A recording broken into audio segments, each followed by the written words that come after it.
بھائیو عزیزو، چونکہ دو قسم کے لوگ ہیں، ایک تو جھوٹی اور کمزور روایتوں پر چلنے والے اور اس خیال اور شور شرابے کا کام یہی ہے، دوسری طرف کچھ علماء زیادہ احتیاط کرنے والے ہیں اور وہ ذرا سی کسی روایت میں ضعف یا کمزوری دیکھتے ہیں تو سرے سے اس کا انکار کر لیتے ہیں۔ یہ فرق پہلے سے چلے آئے، بعض محدثین متشددین ہیں اور بعض مخففین ہیں۔ چونکہ شعبان کی 15ویں رات، اس میں بحث ہے کہ جو میں نے آیت پڑھی سورہ دخان کی، انا انزلناہ فی لیلۃ مبارکہ، کہ ہم نے قرآن شریف برکتوں والی رات میں نازل کیا ہے، انا کنا منذرین، تو یہ رات شعبان کی 15ویں ہے، اکرمہ سے منقول ہے اور ابن عباس سے ایک بلا سند روایت، لیکن جماہیر صحابہ، تابعین، مفسرین، محدثین، فقہاء وہ یہ فرماتے ہیں کہ اس رات سے مراد لیلۃ القدر ہے، جو دوسری جگہ صراحت ہے انا انزلناہ فی لیلۃ القدر وما ادراک ما لیلۃ القدر لیلۃ القدر خیر من الف شہر۔ چنانچہ پھر جو روایتیں آئی ہے کہ موت لکھی جاتی ہے، سال بھر میں ہونے والے اعلام اور افعال لکھے جاتے ہیں، جانے والے آنے والے لکھے جاتے ہیں، ان کے نام دفتر بھیجے جاتے ہیں، فیہا تقسم الارزاق وتنسخ الاجال وتقضى بالاحیاء والاموات۔ تو محدثین نے کہا ہے کہ یہ باتیں بھی کمزور ہیں، اس کا تعلق اس رات سے نہیں ہے، اور یہ سب کام قرآن کا نزول بھی اور یہ تفصیلات بھی لیلۃ القدر میں طے ہوتی ہے، اور وہ شعبان کی کوئی رات نہیں ہے، بالاتفاق رمضان المبارک کی رات ہے۔ دین سے یہ بھی پتہ چلا ہے کہ آخری عشرہ کی کوئی رات ہے، اور یہ بھی دین سے معلوم ہونے لگا ہے کہ طاق راتوں میں سے کوئی رات ہے، پھر یہ بھی یعنی اچھا سمجھا جانے لگا کہ شاید انہا تتوقع فی 27 27ویں رات زیادہ ہو، کیونکہ محدثین نے لکھا ہے کہ رمضان شریف تراویح کا ختم حافظ 27 کو کرے،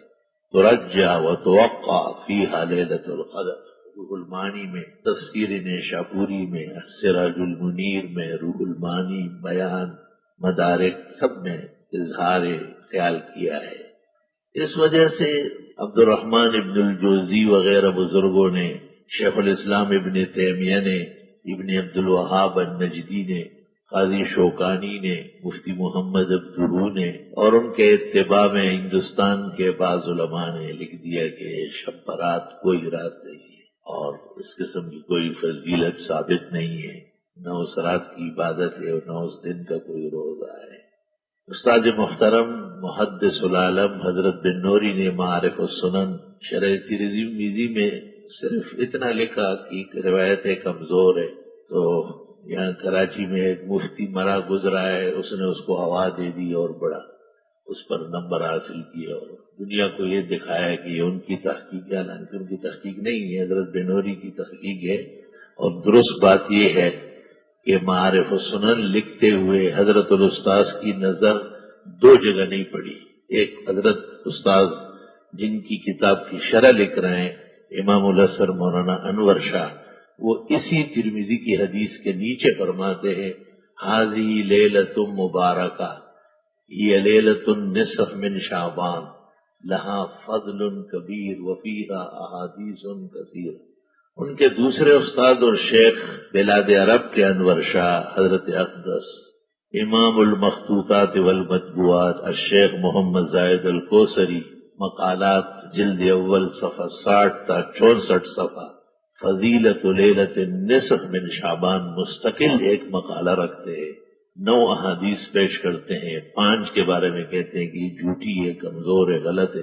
4 پر پورا سٹینڈ لیا ہے کہ یہ درست اور صحیح ہے،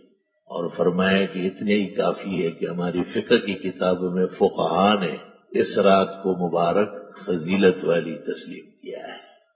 بعض لوگ اس رات میں مخصوص عبادت کرتے ہیں، کچھ رکعتیں ہیں، کچھ سورتیں ہیں، اس کا انکار تمام علماء نے کیا ہے کہ اس رات کی نہ کوئی مخصوص سورت تلاوت کی ہے اور نہ کچھ مخصوص نوافل اور اعمال ہے، جیسے عام راتوں کی عبادات ہے، اس رات کو ذرا دیر تک آدمی جاگے اور زیادہ کوشش کر لے، اور وہی نوافل ہے، وہی تلاوت ہے، وہی ذکر ہے، دعا میں ذرا زیادہ توجہ دے دے۔ اس وجہ سے بعضوں نے احتیاطاً کہا ہے کہ ہر مہینے کی 13، 14، 15 چاند کی تاریخ ہے، یہ روزہ رکھنا سنت مستحبہ ہے، تو اس کے ساتھ بھی ایک آدھ آگے پیچھے رکھ لے، لیکن درست اور تحقیق کی بات یہ ہے کہ نہیں، یہ روزہ مستقل 15 شعبان کا مستحب ہے۔ اگر کسی کا نظام زندگی متاثر ہوتا ہو یا اس کو حرج ہو تو واجب یا موقت تو نہیں ہے، مستحب کی تو تعریف خلاصہ میں ہے، یصاب علی فعلھا ولا یعاتب علی ترکھا، کرے تو ثواب ہے، نہ کرے تو کوئی ملامت نہیں ہے، نہ کوئی عتاب ہے۔ باقی یہ بھی ثابت ہے کہ رسول اکرم صلی اللہ علیہ وسلم شعبان کی 15ویں رات جنت البقیع تشریف لے گئے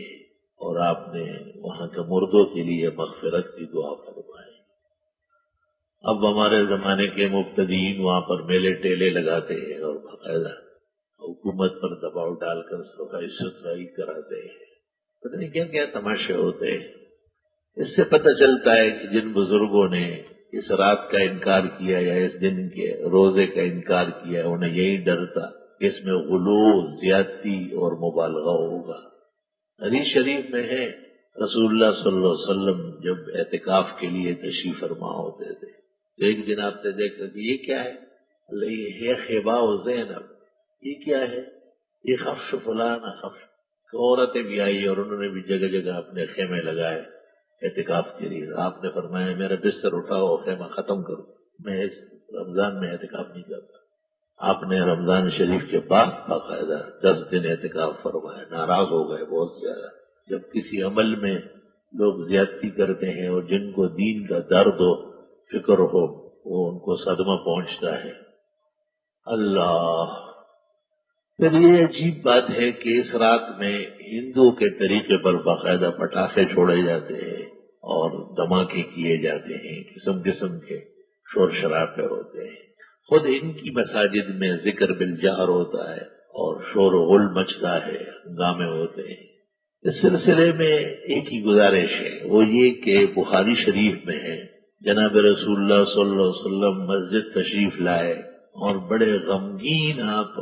آہستہ سے جیسے نہ چاہتے ہوئے ممبر پر آ کے بیٹھ گئے، اور پھر آپ نے بڑے درد و فکر اور غم کے ساتھ کہا کہ مجھ سے اللہ تعالیٰ نے وعدہ کیا تھا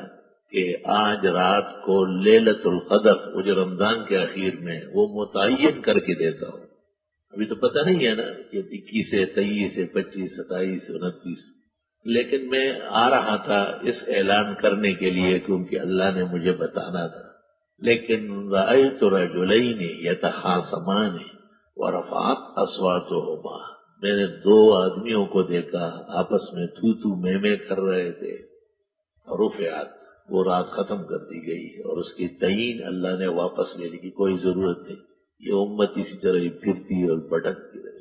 پہلی بات یہ ہے کہ وہ جو 2 آدمی تھے وہ مسلمان تھے اور صحابہ رسول تھے، کفار سے کیا تعلق راتوں کا اور فضیلتوں کا، اور انہیں بے خیالی تھی، انہیں ہرگز معلوم نہیں تھا کہ مقدس رات میں آواز اٹھانا اور شور کرنا، غوغا مچانا،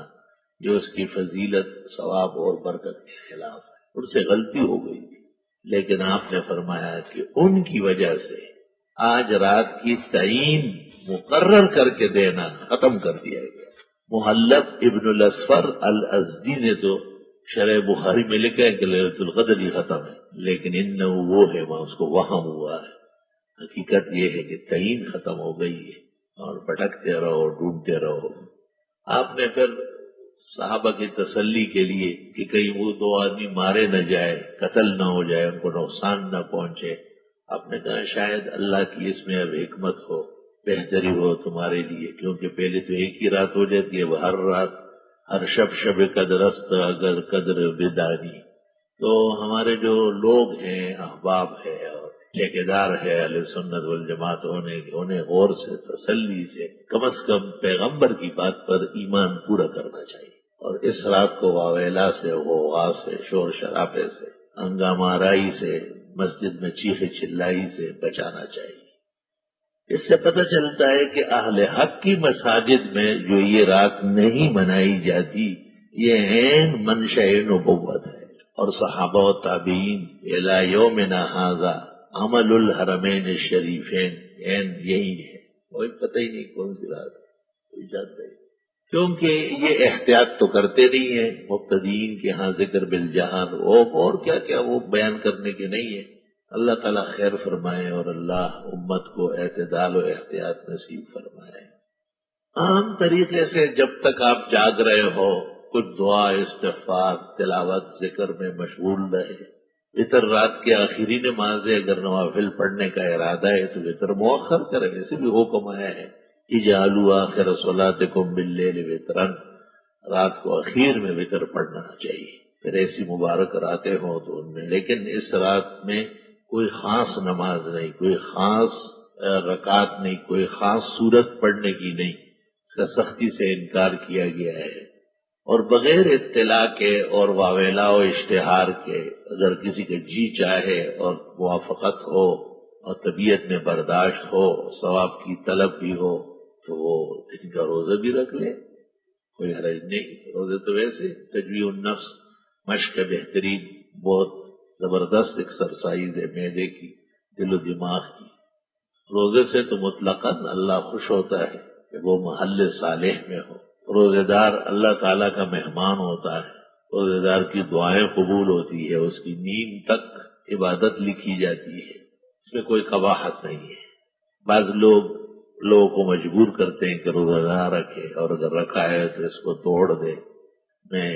افسوس کرتا ہوں کہ اہل حق میں ایسا طبقہ پیدا ہو گیا جو فقہ کا منکر ہے۔ فقہ میں لکھا ہے ہدایہ میں بھی اور فتاوی شام میں بھی کہ یہ بھی ایک روزہ ہے، نصف شعبان جب گزر جائے رات تو اگلے دن روزہ رکھا جاتا ہے۔ حضرت الشیخ نے بھی فضیلت لیلۃ النصف من شعبان میں لکھا ہے کہ عمل کے لیے اتنا ہی کافی ہے کہ فقہائے کرام نے اس رات کی فضیلت اور عام طرز کی عبادت دعا استغفار ذکر اور تلاوت تسلیم کی ہے اور اگلے دن کا روزہ بھی تسلیم فرمایا ہے۔ عمل جب اپنے مقام اور محل میں ہو مستحب تو ثواب ملتا ہے، اور جب مستحب فرضوں تک پہنچا دیا جائے اور پھر کوئی اس کا انکار کرے یا اس کا مقابلہ کرے شاید اللہ اس کو اس کا اجر عطا فرمائے۔ یہی وجہ ہے کہ امام بخاری نے حدیث نقل کی کہ صرف جمعہ روزہ نہ رکھا جائے، اور بھی دن روزے کے ہیں، حالانکہ کون نہیں جانتا کہ جمعے کا دن ہفتہ بھر میں افضل دے رہے۔ کیا امام بخاری جیسے امیر المومنین فی الحدیث آیت من آیات اللہ وہو مظہر و معجزات نبینا صلی اللہ علیہ وسلم حیاً و میتاً، وہ یہ نہیں جانتے تھے کہ جمعے کا دن اور دنوں سے بہت افضل ہے، لیکن ایک غیر ضروری بات ضروری نہ بنے، اس احتیاط اعتدال کے ساتھ شب برات یا اس کا اگلا دن استحباب کے درجے میں اس میں دعا ذکر تسبیح، بعض لوگ صلاۃ تسبیح پڑھتے ہیں تو فضیلت تو آئی ہے مگر اتنی نہیں ہے کہ کوئی محدث یا دین کا تکڑا عالم اس پر عمل کر لے، بہت زیادہ کمزور روایت ہے۔ اس لیے تو کہتے عمر بھر میں ایک دفعہ کر لو، سال میں کرو، مہینے میں کرو،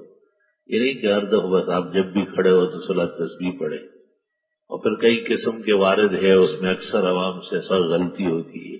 تو عام طرز کے جو نوافل ہیں وطروں سے پہلے، کیونکہ وطر کے بعد نفل نہ پڑھنا بہتر اور سنت کے مطابق، اور ہماری اس پر کتابیں رسائل مقالے تحقیقات شائع ہیں۔ الحمدللہ علی ھذا، اللہ تعالی عمل کی توفیق عطا فرمائے۔